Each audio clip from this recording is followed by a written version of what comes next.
Hi, Shannon. Hi, Joannie. Are we on? We're on. Oh. We are recording this because, Oh, truth be told, is I want to go out to dinner tonight.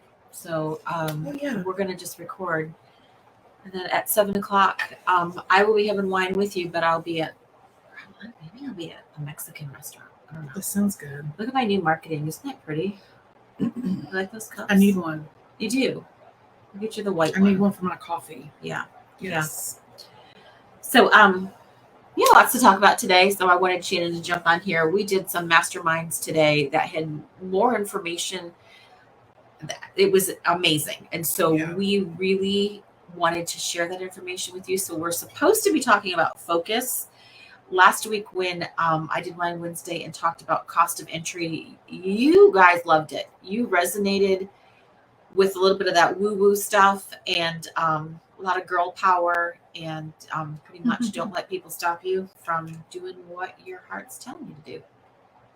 So wanted to kind of piggyback on that and talk about pretty much focusing, and what you focus on expands. And we experience that all the time. I mean, we have been in the office all day today and the phone has been ringing. We just got done writing an offer for an investor. And that doesn't just happen. No. Because we're cute. Yeah, absolutely not. It doesn't just happen. No. We have to focus on it and be super positive. And I found that and I just shoved it in there. So bizarre.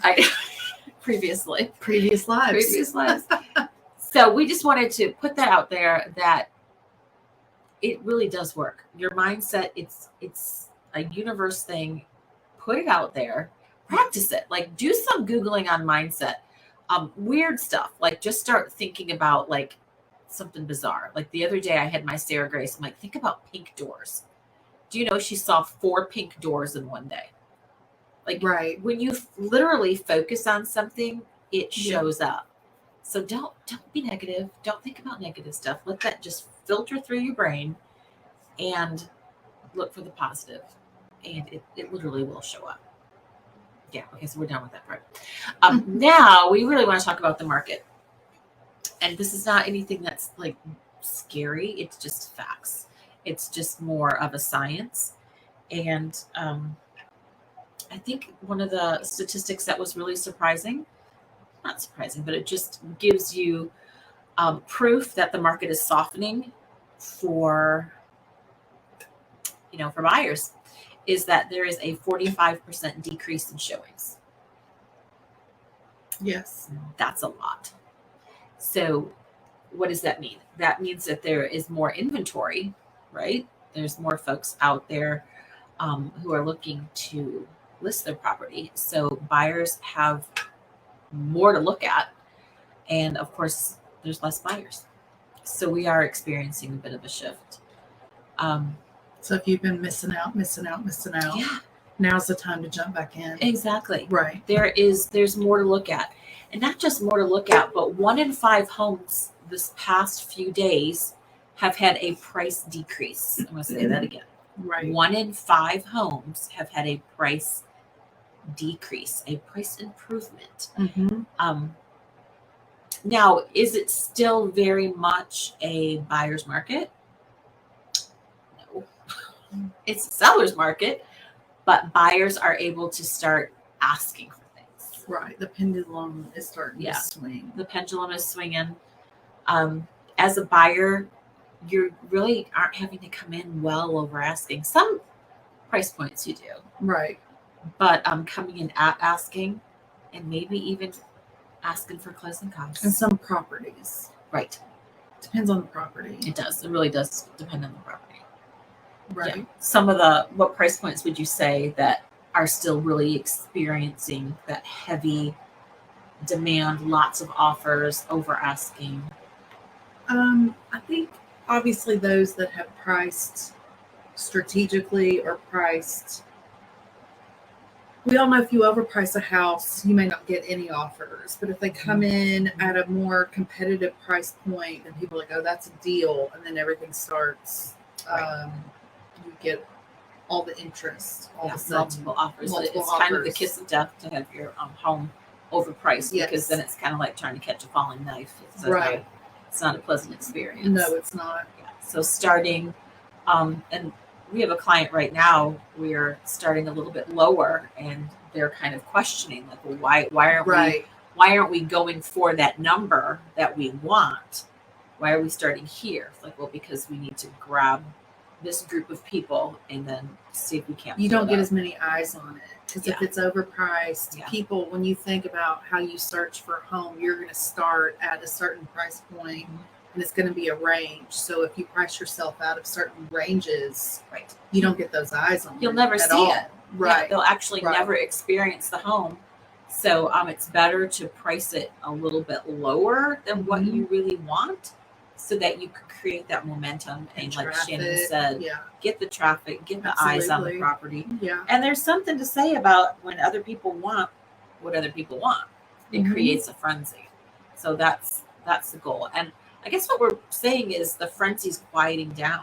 You know, it's not so volatile. The past 2 years have been unprecedented in regards to the value of homes. And the past 12 months, the value of homes have gone up 20%. That's unheard of.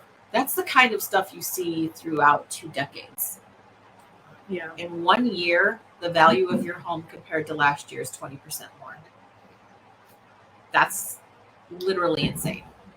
So there has to be an adjustment.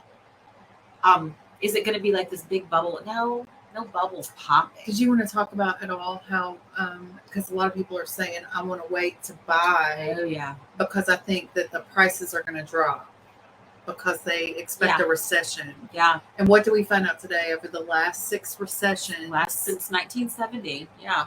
Only twice has that caused prices to drop. And one of them, most people, I think what's fresh on everyone's mind is 2008. We experienced that. That was a bit of an issue for myself. Same. And 1990, but it was a very minimal drop. Yeah. Now 2008 was a huge drop in value. Yeah. But the 1990 was a minimal. But all out of the four out of the 6 recessions, your value went up. Your value it went up, and it's projected that next year for 2023 that there will be a 5% increase in home values.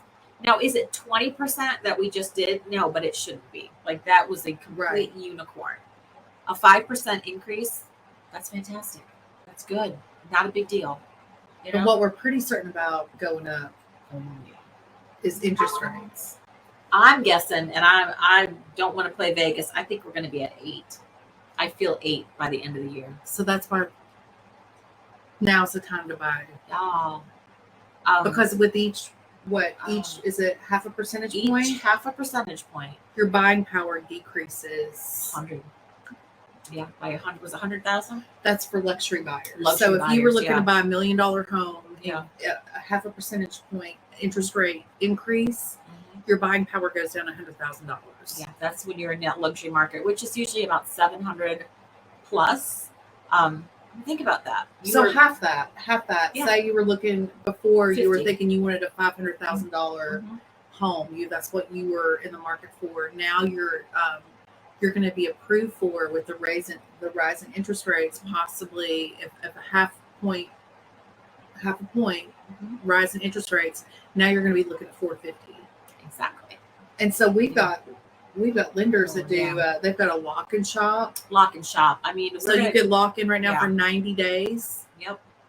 And that's something that, we work really hard at what we do, and our vendor partners work really hard at what they do, and they're predicting the shifting markets. They're predicting the softening. They're predicting all these things, and it's not like there's stagnant products. Products are being developed in order to respond to what's coming. Right. And particularly with certainty and with Blakely, we're going to have Blakely on maybe quicker than next week to talk about the lock and shop, to talk about now that construction to perm is now available. So don't get discouraged as a buyer. Like, I just can't buy. Like, this is just too crazy. Interest rates are too high.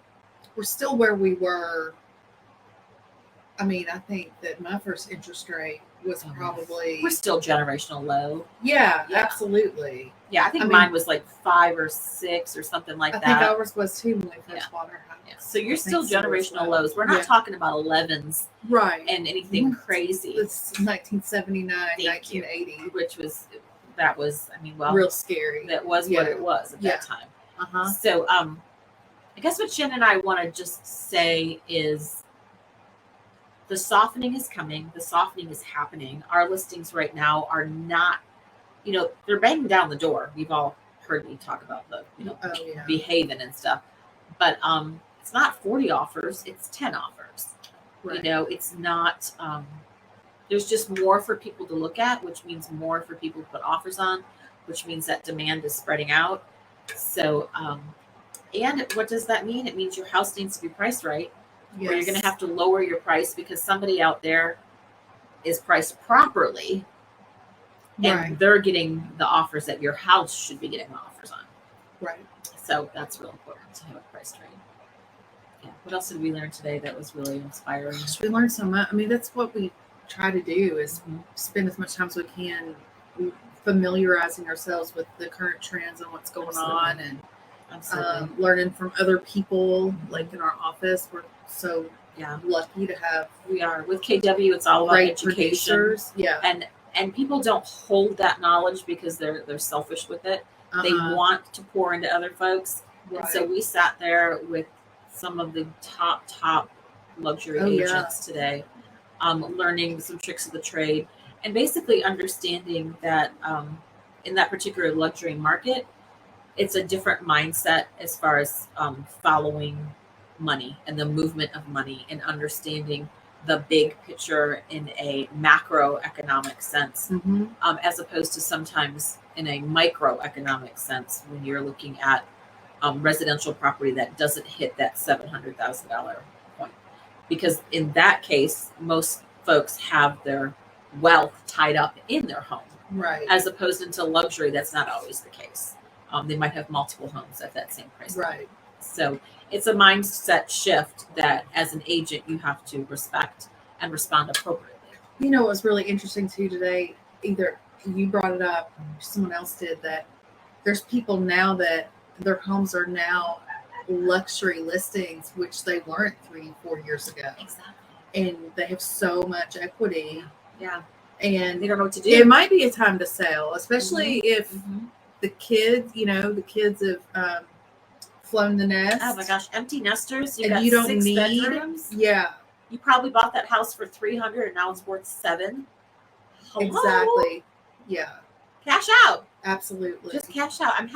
We have 3 folks that are doing that right now? Yeah, we do. Big house, great houses. Why? Kids are gone. So yes. I'm gonna turn that off. Blowing up. Right? See, it's always happening. Yeah. So I think we're going to be popping on more often to talk about this softening of the market. Is it a shift? Yeah, kind of, but it's something that's absolutely has to happen. Right. It just to does. address. It has to. Yeah, it has to. You can't get a house at 2% for a 30-year mortgage and not expect that that's going to change. Right. Especially when in Atlanta, when inflation's at 11%. Right. And the national average is 8%. So just the cost in Atlanta is more expensive to live here.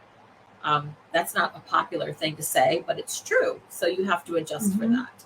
Absolutely. And that's something that Shannon and I like to do is we're not all rainbows and lollipops, and it's a fact. There's it's expensive right now. Cost of living, gas, groceries, it's all up there. And so we want to be here for you when you need to make those decisions about buying and selling. And if the stock market is freaking you out, then buy dirt. Yep. Buy land. Yep. Buy a multifamily property. Buy, Yeah. single family homes. That's what we were just doing was We just did. Yeah. just wrote an offer for an investment property. And we literally jumped in on the tail end of that one. That one is calling highest and best in the next hour. We're like, yeah, we banged it out. Yeah, we did, which is kind of cool because we kind of understood what the best offers were, and we came in and we beat that offer. We'll see if we get it. Yeah. Yeah, that's cool. All right, guys. I'm gonna be talking to you sooner than later. And we didn't call each other and ask each other. I know. We have the exact same hair today. This was not a coordinated. She walked into the meeting and I was like, "Oh yeah, there it is." I was like, I see. There it is. I see you. We knew exactly. It's too funny. Yeah, it wasn't planned. We have a lot of fun. Yeah, Okay. we do. So reach out to us. We are literally 24/7. I don't know if we should be, but we are. I mean, right? It is what it is. It is what it is. We like to take care of our people. Yeah. Okay, so when you watch this, we'll be doing something else. But have a good night, guys. Bye. Bye.